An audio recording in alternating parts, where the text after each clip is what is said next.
The Week in Art is sponsored by Christie's. Visit christies.com to find out more about the world's leading auction house since 1766. Auction, private sales, online, art, anytime.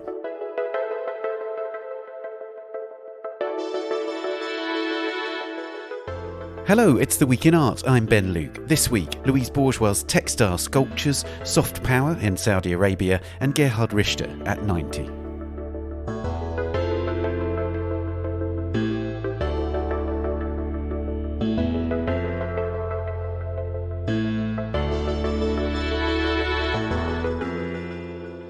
As a Louise Bourgeois show opens at the Hayward Gallery in London, ahead of others in Basel and New York, I take a tour of 5 of the French-American artist's late works with Jerry Gorovoy, who worked with Bourgeois for 30 years.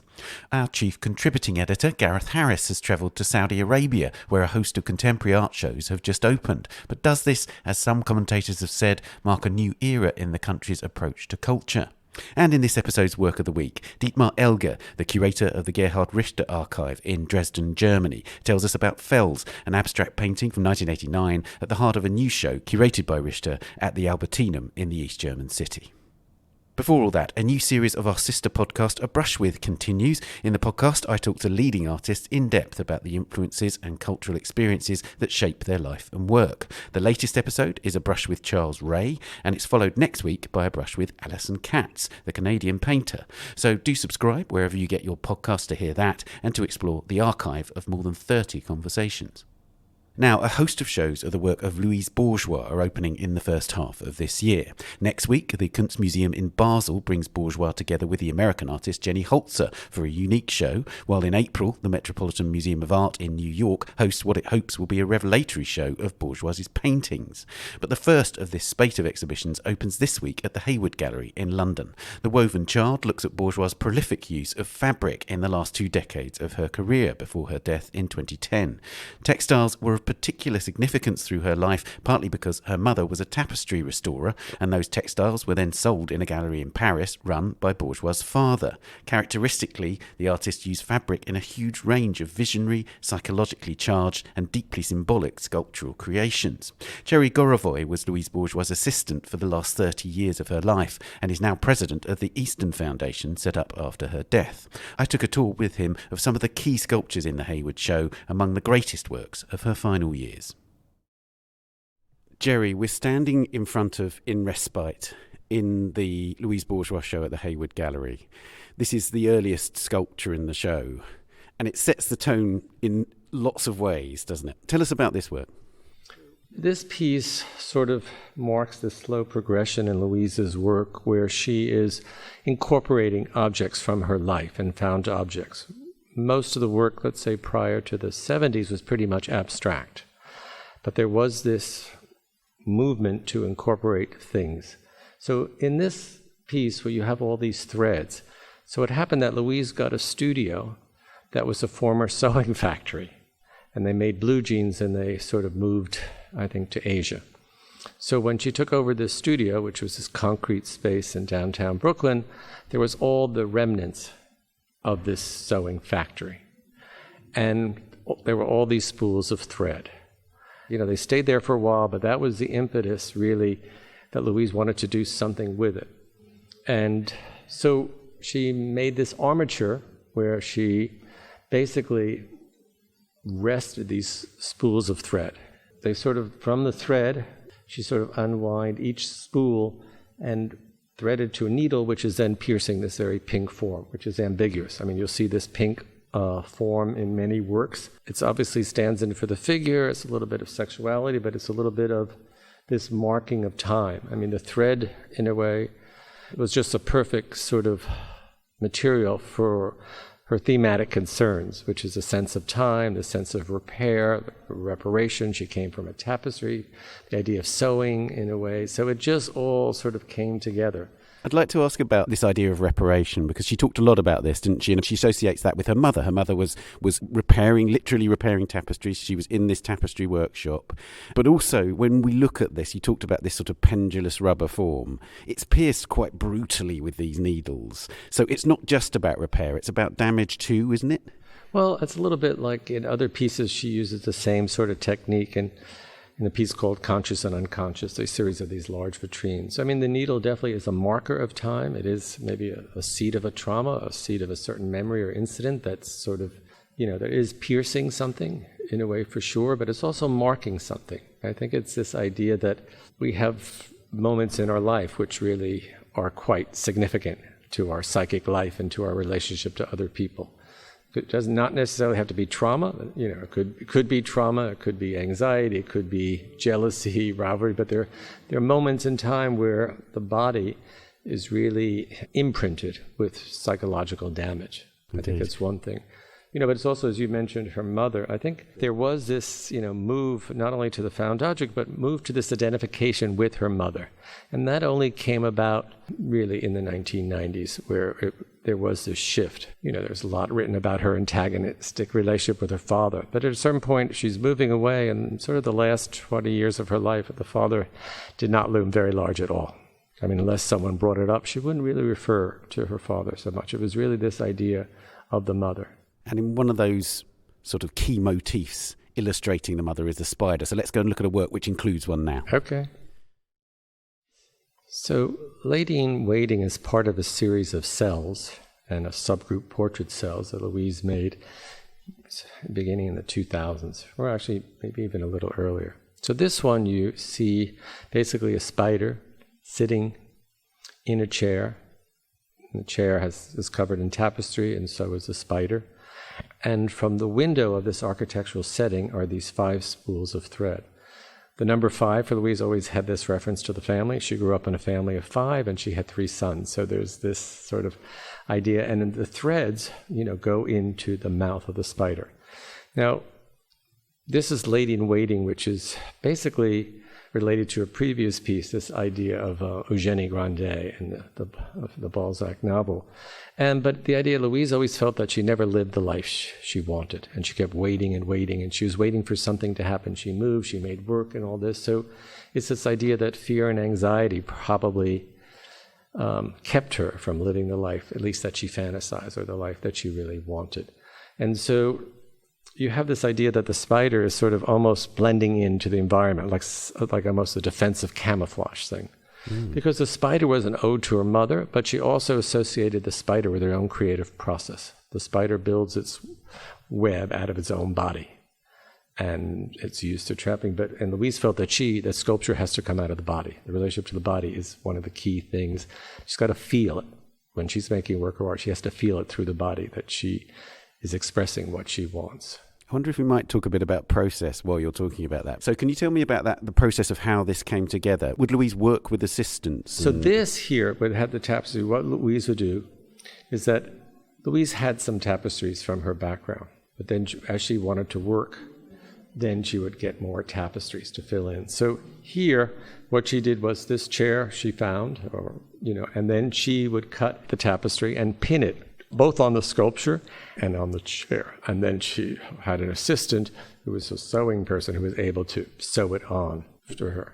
And there is sort of very specific elements to this that are sort of key elements of the cells, particularly where wood is used, the sort of distressed nature of the materials. Well, when she started in the 1990s, when the cells began, as she was moving to incorporate her own objects, she wanted to create an architectural setting that could house it, that she could control. It would set the scale, and so that everything within the piece is confined with it. She didn't have to depend on the museum space or a gallery space or someone's house.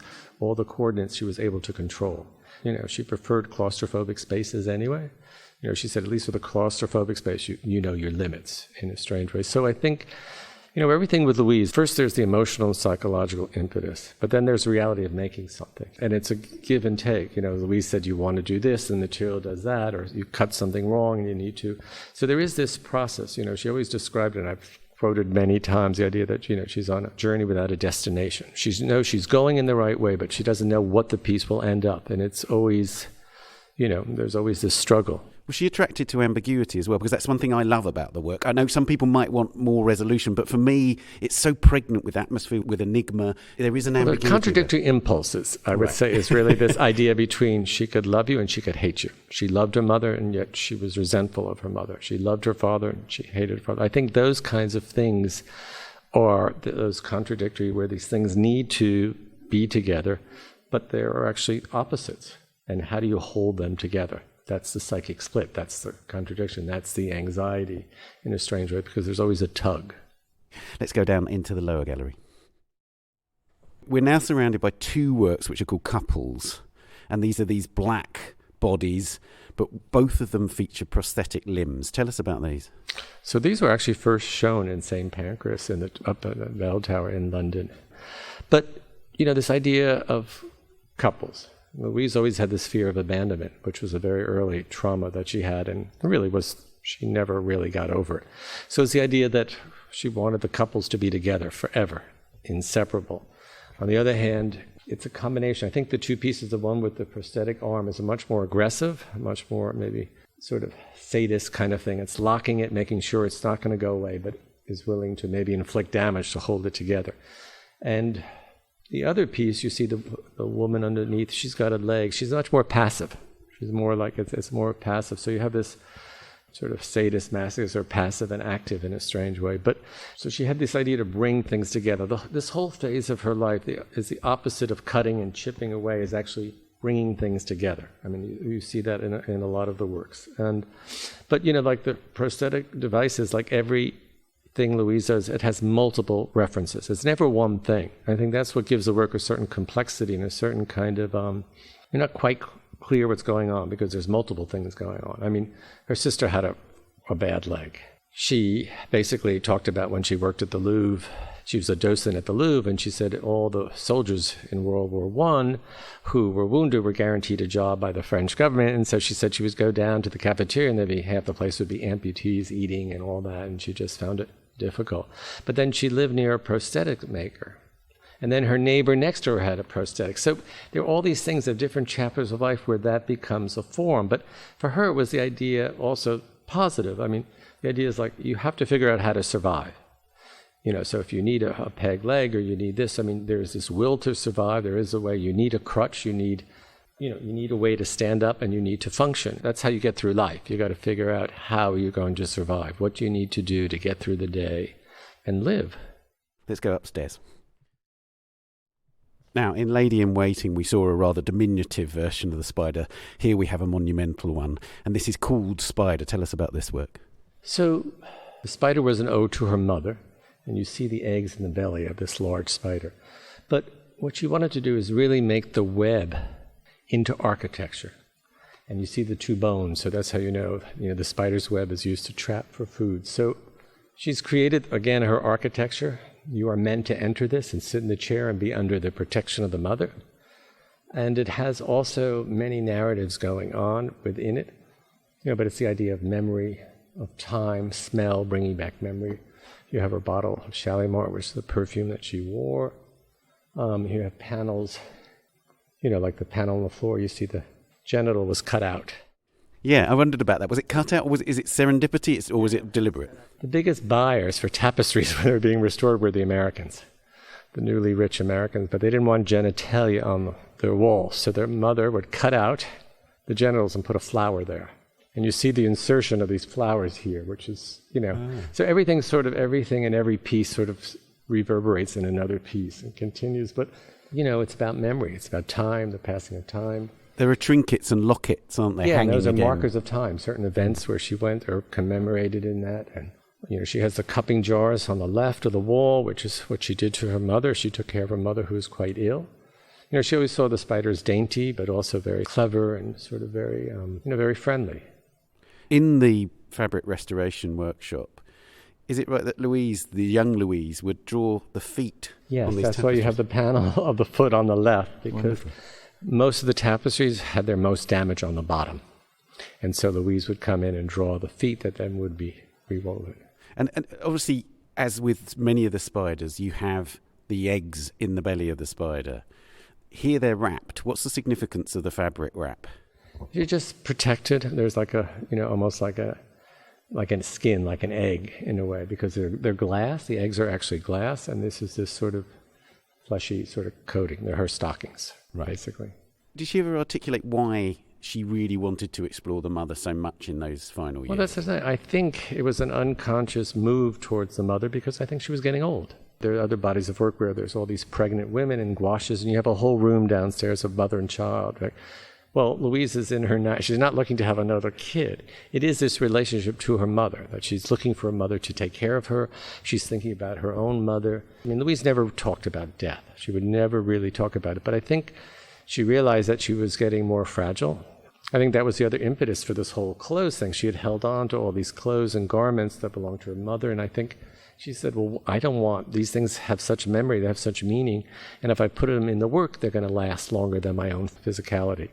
And so they're all these sort of fighting against the passage of time, but also wrapping certain things up in a way. That's fascinating. Well, let's go and see your work now, which definitely alludes to death at least. We're in the final room of the show, and it's a body of work that was produced right at the end of Louise's life. And in this particular work, it seems very, very potent with imagery relating to death. What looks like a mortuary slab. Is that too literal an interpretation? I think Louise would object to that interpretation. She's using her berets, which she wore her whole life. And so they are clustered like this multiple-breasted figure in a strange way. I don't think the reference to a mortuary slab is part of this whole series about the passage of time, but it's also like a landscape. To her, she made these breast landscapes and all that. It's the most figurative of these last four vitrines, for sure.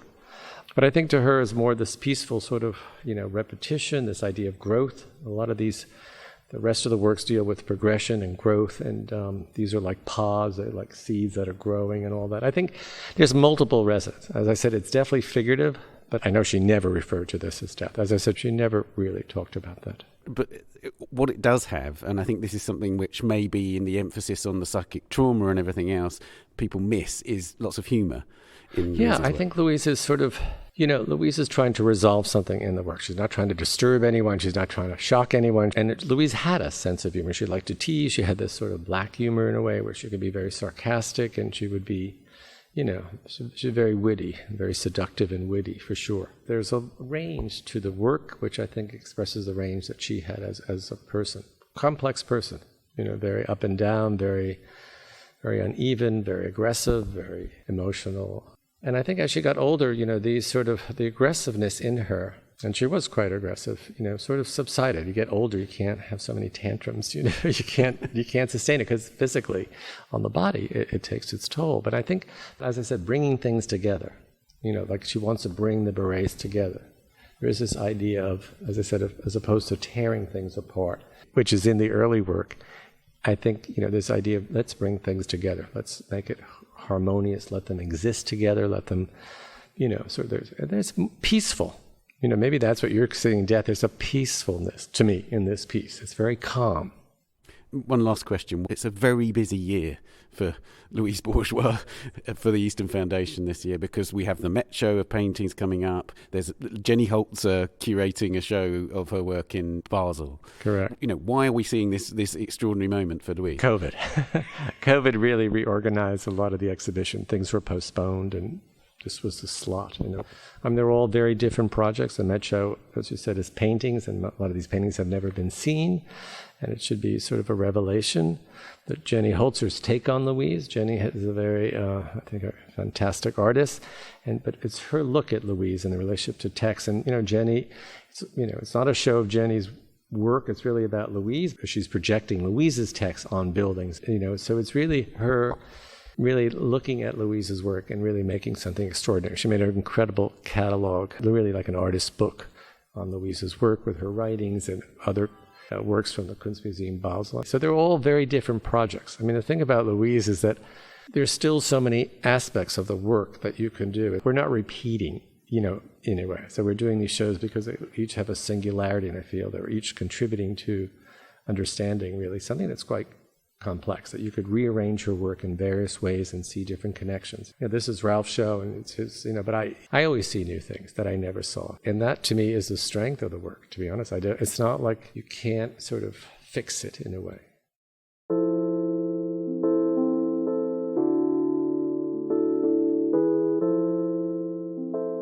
Jerry, thank you for joining us. Okay.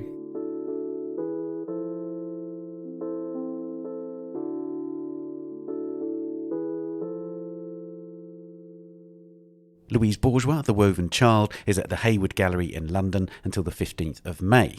Louise Bourgeois and Jenny Holzer, The Violence of Handwriting Across a Page, is at the Kunstmuseum in Basel from the 19th of February, also until the 15th of May. And Louise Bourgeois Paintings is at the Metropolitan Museum of Art in New York from the 12th of April until the 7th of August. Coming up, we hear about a burst of contemporary art shows in Saudi Arabia and look at a great abstract painting by Gerhard Richter. But first, here are a few of the top stories on our website this week. Tate is to remove the Sackler name from 5 locations at its 2 London museums, amid ongoing calls for institutions to distance themselves from the family which manufactured and sold the highly addictive opioid OxyContin through their firm Purdue Pharma. As Christina Ruiz reports, the Sacklers stand accused of misleading doctors and the public about the harms the drug posed in order to maximise their profits. The $13 billion family fortune comes largely from the sale of OxyContin. They deny the allegations. Despite this, the Tate said in 2019 that it would keep the Sackler name in its galleries, but it's now reversed this decision and it'll be removed from 5 places, 2 at Tate Britain, the central octagon and a gallery, and 3 at Tate Modern, the escalators, lifts and also a gallery. Tate says it was mutually agreed to remove references to the Sackler family during the latest round of updates to the gallery's signage. Members of the crypto art community have accused BuzzFeed News of doxing the founders of the world's most expensive NFT collection, Bored Ape Yacht Club, or BAYC, following a report from the news website that revealed their previously hidden identities. A series of 10,000 simian NFTs launched in April 2021, BAYC has a current trading volume of more than $750 million and claims a growing legion of celebrity owners, including Paris Hilton and Justin Bieber. As Kabir Jalla writes in the article published last week, the New York tech journalist Katie Notopoulos named the 2 men behind the online pseudonyms Gordon Goner and Gargamel as Greg Solano and Wiley Arano, respectively, both from Florida. BAYC supporters and other members of the crypto world accused BuzzFeed and Notopoulos of violating the tenets of anonymity that they claim their community depends on. And finally, as Kabir Jalla reports, a security guard at the Yeltsin Center in Ekaterinburg, Russia, has been charged with vandalizing a 20th century painting after drawing eyes on its faceless figures, less than 24 hours after starting at the gallery. 3 figures by the Russian avant-garde artist Anna Leporskaya was at the time on loan from the State Trechikov Gallery in Moscow for an exhibition. News of its defacement broke in December after visitors had alerted gallery staff to small, crudely rendered eyes scribbled on 2 of the painting's figures in ballpoint pen. This week, following a police investigation, it emerged that the vandal was a security guard employed by a private company. The exhibition's curator, Anna Reshetkina, said that the 60-year-old guard's motives are still unknown and that he had suffered, quote, a lapse in sanity. You can read all these stories and much more at theartnewspaper.com or on our app for iOS and Android, which you can download from the App Store or Google Play. We'll be back after this. The Week in Art is sponsored by Christie's. This month, Christie's presents 2 online-only sales, currently accepting live bids. Bid on the 18th of February on a selection of Latin American art that includes Mexican and South American colonial paintings, alongside works from Miguel Covarrubias, Wilfredo Lam, Francisco Toledo, and other modern and contemporary artists. Bid by the 23rd of February on Martian, lunar, and other rare meteorites, such as the 3rd largest piece of the planet Mars on Earth, as well as a meteorite that contains the oldest matter mankind can touch. Find out more at christies.com. Welcome back. Now, Saudi Arabia is embarking on a soft power drive with an avalanche of contemporary art events, including the Diriyah Biennale, just outside the capital city Riyadh, the 2 White Sculpture Commissions for Public Art in Riyadh, the Jeddah edition of the roving exhibition Biennale Sur, and the 2nd edition of Desert X Alula, a version of the Californian Public Art Show, which launches in Alula this week. Gareth Harris, our chief contributing editor, has been in Saudi Arabia to find out more, and I spoke to him about what lies behind this burst of contemporary culture. Gareth, you're in Saudi Arabia. What are you there for? I'm here mainly to see the Desert X Alula sculpture exhibition. It's the 2nd edition, launching in the historic heritage area of Alula, which is the northwest region of Saudi Arabia. It's a bit of an undiscovered treasure. It was really totally inaccessible about 10 or 20 years ago. But in its efforts to open up to the world, the Saudi Arabian government has decided to embark on quite an ambitious cultural initiative in the area, which involves launching 15 what they are calling cultural assets, which involve building museums and galleries and other cultural venues across the district. But they've started that process with Desert X Alula, which is their kind of jewel in the crown of cultural events launching this week. Although it's a pretty packed week, I have to say, in terms of other exhibitions. There's an Arts Alula week. We've been shown around a Alula artist residency program called Oasis Reborn. But Desert X Alula is the showstopper. So I was taken around the site earlier today. Before we come on to that specific show, it's clearly a massive soft power push, right? It's a big statement to say Saudi Arabia is opening up and interesting things are happening here. Yeah, I mean, it started, I think, around 2017 when the Saudi Arabian government introduced a tourist visa. As far as I'm aware, it was 2017. I visited Saudi Arabia in 2017 to see an arts festival called 2139, and the differences between then and now are striking. So in 2017, it took me, 2 or 3 weeks to get a visa from London. I think it took me 10 minutes online this time to get an e-visa. And I think the way that they are facilitating that process indicates how keen they are for international visitors to come to the country. You know, it's so different as well in terms of the changes in society. I think women now seem more liberated here as well, which is quite striking. They don't seem to wear the headscarf as often, although I think we need to be quite blunt about this. They are probably still living in one of the most oppressive societies in the world still, but the differences are quite incredible. So in terms of opening up, you're right. I mean, I was struck on the way over to see Nadine Dorries sitting just across from me on my flight. This is the UK Culture Minister. UK Culture Minister. I was quite shocked because obviously the British government's in a little bit of a state at the moment. So to see Nadine Dorries, UK Culture Secretary, on the plane was surprising. I found out she's sure to sign a memorandum of understanding with the Saudi Arabian Culture Ministry, which, by the way, was only formed about 2 or 3 years ago as well. So in terms of opening up generally, they are really pushing on the international front. The Desert X Alula has many international visitors. I've noticed there's a strong curatorial contingent this time from abroad. Perhaps we could say it's a difficult sell at the moment. We can't get around that issue of human rights. The journalist Jamal Khashoggi was murdered in 2018. Exactly. And it's interesting how that's still being discussed here. I mean, it's very much under wraps. Some commentators are saying the moral qualms about discussing that murder are easing. I'm not so sure about that. Obviously, we can't discuss it in the open here. But I think what is fascinating is the Desert X Alula sculpture show is touching on topics which I think are possibly a little bit delicate here. The artist Shahzad Dawood, he's made 2 sculptures and they look quite incredible. I mean, I cannot overstate how spectacular things look within this setting.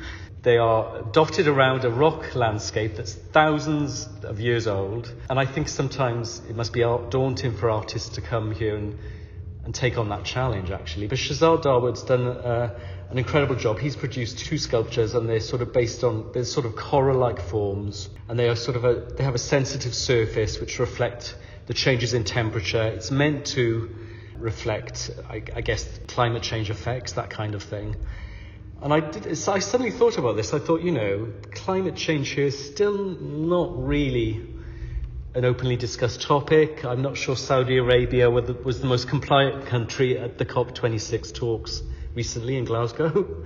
So I think the fact that Shahzad has kind of done this, presented these works on such a public platform, is pretty admirable, I have to say. So I don't know, it's a difficult argument, isn't it, about the human rights abuses. It's unavoidable. Desert X is obviously this LA-based big sculpture thing that happens in a totally apparently free society, and now it is the same organisation but connected to a Saudi organisation within a similar setting.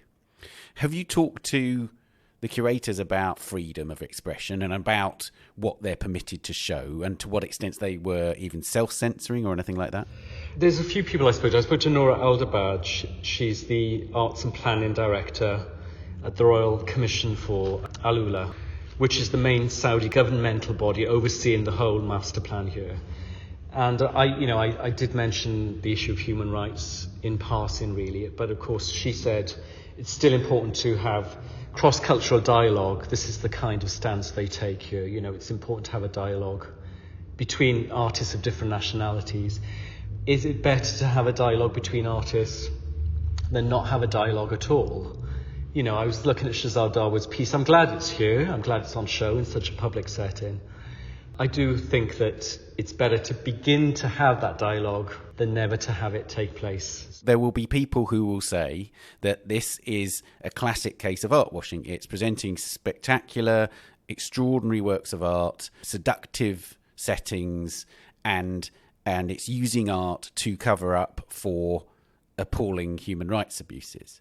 But the fact is there are also Saudi artists that are represented in this show too, aren't there? Right, so you're talking about that dialogue, and there is a scene in Saudi Arabia that is also being displayed here. So there are local artists. It's not just about using big international names to come over and drop them into the space and use that to art wash. There are also local artists involved, right? Yeah, there are Saudi artists, and I spoke to an artist called Dana Awatani. She's half Saudi Arabian, half Palestinian. And again, she just seemed to absolutely relish the opportunity to be here. She just thinks it's a really valuable platform. I spoke as well to a guy called Sumantro Ghosh. He's the artistic programs director for the Royal Commission for Alula. And he was quite frank, actually. I said to him, is this one very ambitious, cynical master plan to better the country's reputation, that kind of thing? He said that he felt that the desire to make culture a part of the fabric of Saudi Arabia is a sincere aim. It's not cynical. And he says that's starting at the grassroots here. Art is being taught much more in schools, that kind of thing. I think 2 or 3 years ago, the Saudi Arabian government went back to grassroots as such and decided to increase the provision for art in schools. I think that comes across a lot. The Royal Commission for Alula is working with a network of 50 teachers of art. They're training so many local guides in the Alula district, and I think that's very interesting. Some of these people were drivers, some of them came from some of the communities, the agricultural communities. So I can see the benefits on the ground, I have to be honest, in terms of employment and skills. If I was being a lot more cynical, I could say that it is obviously trying to whitewash certain aspects of the history and politics of the country. But I think I have to strike a balance. And on balance, now I'm here, I have to say that I'm quite impressed by the fundamental, more grassroots approach the government is taking. I'm more convinced, others might not be. One of the interesting things is that Philip Tenari is the chief curator of the Diriyah Biennale, which is another of these events. And Philip Tenari is an art curator who's worked for a long time in China. And he, in your article, made comparisons between China opening up and Saudi opening up. Can you say more about that? Yeah, I think that is utterly fascinating. I went to the Diriyah Biennale earlier this week. It's in an area called the Jaks district on the outskirts of Riyadh, which I think was, it consists of, lots of warehouses. It was quite an industrial part. So I had in advance read an article in the art newspaper by a colleague called Melissa Gronlund. She wrote a piece for our, I think it was December issue. And she does a very good job, actually, of summarising how Tenari approaches the biennial and how he tries to draw analogies between China and Saudi Arabia. I think that's a really interesting comparison to make, because what he's trying to do is establish parallels between Saudi Arabia and China in the late 1970s, when China faced a sort of similar relaxation of social and legal restrictions. You could argue that Saudi Arabia is going through a similar sort of phase, I have to say, in terms of the huge economic and social transformations Saudi is going through at the moment as well. He's trying to draw very intelligent, I think, parallels between the two countries. And he does it under a thematic umbrella called feeling the stones, which I think is a Chinese proverb for trying to establish a strategy for coping, for trying to find your way through what I suppose is the new, more open climate as such. And it is interesting because he's brought in a few Chinese artists. He's filled the biennial with mainly Saudi artists. And it's good. He manages to show historic, social, economic differences and similarities between the two countries. I think he told Melissa at the time, how do you think about or contextualize the very specific and very precious energy of this moment of optimism and openness? As Melissa points out, it's still a bit of a gamble because China's internal détente, or whatever you want to call it, quickly seized up, I guess, post-1980s, you could argue. I'm not sure. We're probably going through a more authoritarian phase now with China. I think so. In a sense, perhaps China's closing down, in a sense, especially if you look at areas like Hong Kong, where censorship is on the rise. It is a bit of a gamble to take that thematic approach, but, you know, again, they really are pleased the biennial is happening. It was very busy when I went.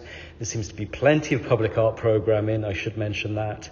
There seems to be a real effort to attract local audiences. They are very much marketing it as Saudi's first contemporary art biennial. And although Desert X, you know, should be taking place every 2 years, we should say that really. But yeah. It's interesting, isn't it? Because the comparison with China is troubling, but it is also informative, because on the one hand, outside of China, many Chinese artists now have a profile that they never had before that opening up, and so the local communities of artists have gained great exposure and become really prominent artists across the world. But on the other hand, as you say, we've reported on this podcast about what's going on in Hong Kong, what's going on with the genocide of the Uyghur people, and just because artists are finally having a chance to show their work doesn't mean that the human rights abuses don't continue. And I suppose that's the means by which we're going to judge Saudi's efforts in the future, isn't it? That fundamentally what the rest of the world wants to see from Saudi is a permanent relaxation, human rights abuses being ended, as well as a cultural opening up. Yeah, I mean, I suppose isn't that the most difficult paradox any kind of society faces, especially one that's been as authoritarian as this one in the past. You know, you try to open up to the world, and yet we know that issues still remain. But as I said, there are still differences. I think the women seem to be more liberated. How this unfurls, I'm not so sure. And, you know, one of the questions I kept asking all the different curators, some of the artists, is who will come? Because at this point in time, Alula is being very much marketed as a luxury experience, really. I think that's much more manageable from the point of view of the number of people they want to let in. Because if it's luxury, it's high-end. Obviously, you have to have the money to be able to afford it. It's interesting. This is not a backpackers territory at all at the moment. There's a limited number of flights, I suppose. So how will it be marketed, and what route will they take? And then I ask everyone as well, who benefits? And that's a difficult one for a lot of people to answer. I suppose ultimately the artists do benefit. And as you've just mentioned, in terms of basic exposure, this is going to put them out there, as it did for those Chinese artists of a generation previously. Yeah. But I'm not so sure how this will pan out long term, you know, because what you're asking is that basic society and governmental policy changes in terms of the treatment of minority groups. But how will that change? I'm not so sure. I'm not an expert on Saudi governmental policy. But that is not going to be transformed or changed overnight. But I may be being blunt and rather naive on that one, but I would be cynical, I think. Just to return to the UK Memorandum of Understanding with Saudi Arabia, what does that mean? Is there anything tangible that was given to you as an example of how the UK and Saudi are going to work together? No, it wasn't. I did inquire, actually. I went to the Department of Culture in the UK, and they give me quite a stock statement. I asked the Ministry of Culture here in Saudi Arabia, and they didn't comment further on the proposed partnership. But the UK Department for Digital Culture and Media, the DCMS, says Nadine Dorris is in the region to strengthen ties in sports, tourism and the arts. What was interesting, I'm not sure I mentioned this at the beginning, she signed the memorandum at the Diriyah Biennale. So that was quite strange as well, because I didn't expect her to turn up there, to be honest. But she did do it against a really stunning backdrop, actually, of a work by the Saudi artist Zara Al-Ghamdi. It's called The Birth of a Place, and it sort of looks like a load of stalactites, and it was all about the gentrification of the Jacks district area. Yeah. So I didn't really get more details about what the memorandum might mean. I think it comes at an interesting point in time for both governments, as I say. Perhaps the beleaguered UK government felt the need to have a soft power offensive at this point in time. I'm not sure. But again, for Saudi, it's part of a complete rebranding. And I think I mentioned in my online piece that There's just an avalanche of arts events here at the minute, and it's hard to single out certain ones, but the Desert X Alula is one of the main ones. But I did speak to an unnamed UK curator who again raised the issue of the LGBTQ rights when he saw the news about the Doris signing and reminded me that the homosexuality remains prohibited in Saudi Arabia. So there you go.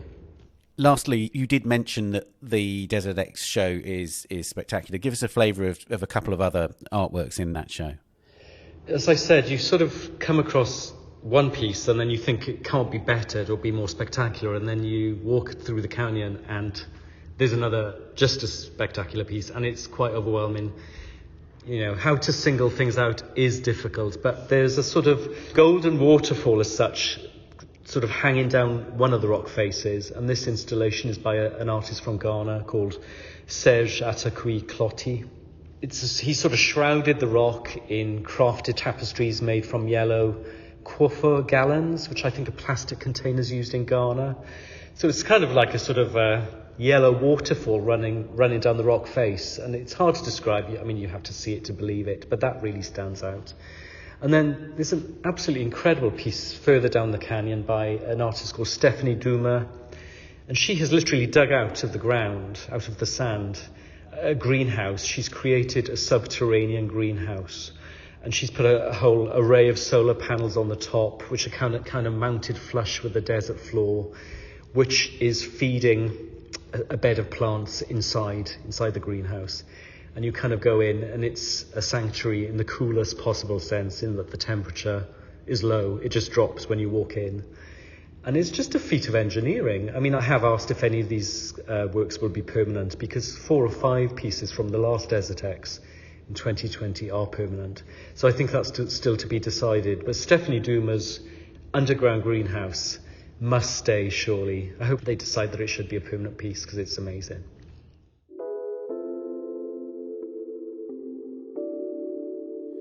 Gareth, thank you so much. Thanks, Ben.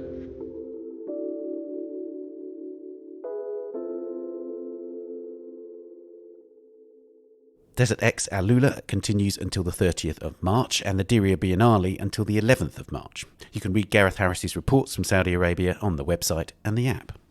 And finally, the German artist Gerhard Richter was 90 years old on the 9th of February, and to mark his birthday, 2 exhibitions of his work opened in Germany this week. A show of his artist books at the Neue National Gallery in Berlin, and portraits glass abstracts at the Albertinum in Dresden, the city in which Richter was born in 1932. The Albertinum show has been selected by Richter himself, and it includes the work Fels, or Rock, a vast abstract painting from 1989. Dietmar Elger, the curator of the Gerhard Richter Archive in Dresden, worked with the artist on the show, and I spoke to him about this landmark abstract work. Dietmar, it's Gerhard Richter's 90th birthday, and you're doing a special display. Can you just tell us how you've done it? Because Gerhard Richter is directly involved, isn't he? Yes, it is. We started very early because we wanted to have his 19th birthday exhibition. So I asked him that he's doing this exhibition with us. And we started to try to do an exhibition on his foundation that he founded only recently. But then we noticed that too many works had been shown in Dresden before. So we stopped that idea, and it took some time then. And suddenly Gerhard came up with the new idea with the free spaces, and he called me and asked me to come over and have a look at it. And it was an exhibition with free spaces and free themes that he chose. And so it's mostly his exhibition and his choice how the exhibition looks like now. That's interesting. And you've chosen to talk about the work Fels, which is an abstract painting. I'd like to begin just by talking about what role Gerhard sees the abstract paintings as playing in his wider oeuvre, because he thinks about the range of works that he makes as a very complex entity, doesn't he? And he sees them in relation to each other. Yes, that's correct. And the abstract paintings are the waste part of his work. I would say even more than half of all his paintings, sculptures are abstract, And these abstract works that we know at his abstracts, there are other abstracts like the gray ones or the in paintings, but the abstract paintings, which is caught like this as a group, which are mostly colorful and with a rich variety of composition. This is a specific group in the abstract works, and it's surely half of this whole body of work. Yeah, and he makes these paintings using a squeegee. Can you say something about that technique? So the squeegee brings some chance in his abstract works, and that is very important for him. So he uses it and he corrects it. So you cannot control the squeegee. Yeah, you use it and you put it on the canvas, and the structure it brings to the painting cannot really be controlled. So, and then he has something that is chance is very important for him. And after the squeegee was used, then he controls it and he changes it. And then he goes on with the squeegee, and chance is again part of the composition. And so it's between chance and control. So it's like nature, lots of chance in these works. Yeah, and of course in this work that we're talking about, Fels, the movement of the squeegee is down the canvas as opposed to across it, isn't it? And that's quite significant, isn't it? Yeah, you can recognize the squeegee from this very tiny points that it leaves. Yeah. It's not like a brush. It has a more mechanical structure. Yeah. And in these felts that we want to speak about, you also see this, and the squeegee was mostly used from top to bottom. Does he move it all the way? Does he always move it all the way from the top to the bottom, or will he start it sometimes in the middle of the canvas? Are there any rules he applies, for instance? Yeah, he used it also horizontally. And sometimes, if it's a smaller squeegee, there are sizes from like 30 centimeter up to 2 meter.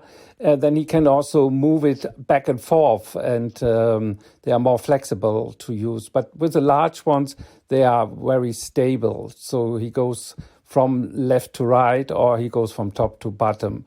And they are more mechanical. They look more mechanical. And Fels, of course, means rock, and it's obviously tempting for us to see images within the work because he's given it that title. But does he in any way relate it to the actual phenomenon of a rock or stone? Yes, if he finds something that, like a hook, where he finds some detail that reminds him of something in nature, then he gives it a title, and otherwise, or mostly, they are untitled and just called abstract painting. And this, of course, this painting is enormous, isn't it? It's about, is it 3 meters high? Yes, it is, and 2.50 meters wide. That's extraordinary. Can you tell us about the experience of standing in front of it? Oh, it's overwhelming. It's a great painting, and you drive deep into it, and you actually recognize something like a rock in this structure, because it has a darker lower part and a lighter upper part, so it looks like a rock standing in front of you, and like a horizon in the back. And of course, it has a real significance to Gerhard, doesn't it? Because on the one hand, yes, he's chosen it as one of these works in this show, but also he gave it to benefit the Albertinum, didn't he? Yes. So this was the main reason maybe he put it in the show, because it has this close relationship to Dresden, and the show is in Dresden. And this is the most important painting that we have in our collection. It's only a loan from a private collection, nevertheless. It's in Dresden since 20 years, and it's very much related to the whole history of Gerhard and Dresden and his return to Dresden. So it came to us as part of a charity auction that was held after the flood in Dresden, and most of the museum was underwater. And then there was a charity auction. Richter gave this big painting for this charity auction, and it raised an enormous price. And the collector who bought it, after he bought it, said to our general director, Martin Roth, that he is willing to give this painting as a long-term loan to the Dresden Museum. And then Martin Roth contacted Richter and asked him to contribute other loans and to make a bigger installation in Dresden with free spaces. And this was the beginning of Gerhard's return to Dresden, and the archive was founded a few years later. That's great. And of course, as it's shown in the exhibition, as you say, there are 3 rooms. One of the key things in this very personal selection is that there are very personal images. There are images of Gerhard's family. And that's, again, this sort of crucial thing about Richter's work is that there's a to and fro between the representational and then this kind of abstract painting, right? Yes. This is still going on, and it's during his whole oeuvre of 60 years, there's this relationship or this counterpoint between abstract works and figurative works like landscape or portraits. And in this exhibition that we have now, there is this one room with abstract works and one room that has figurative works. The key painting maybe in this exhibition is his self-portrait from the Museum of Modern Art in New York. And around his self-portrait, there's his whole family with his wife and his children. So it's a very personal selection that he did for the exhibition. Did he tell you about how it felt to look back over a career at the point of his 90th birthday? I mean, he always seems to me to be a very unsentimental painter. He looks very rigorously at his work and doesn't seem to involve sentiment. But still, it must be quite a momentous thing for him as reaching 90 and looking back over his career. It surely is. We haven't spoken actually about that, but has some kind of sentimental because he's collecting his family around him. But on the other side, you're correct, he's a very unsentimental painter or an artist, because several of his works that showing his family, like his self-portrait or paintings of his wife and also one of his children's images, he has sold, and he's very unsentimental about these images because he gave them away and just sold them like any abstract work.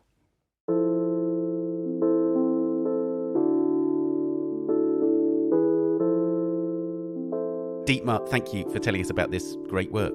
Thank you for your interest.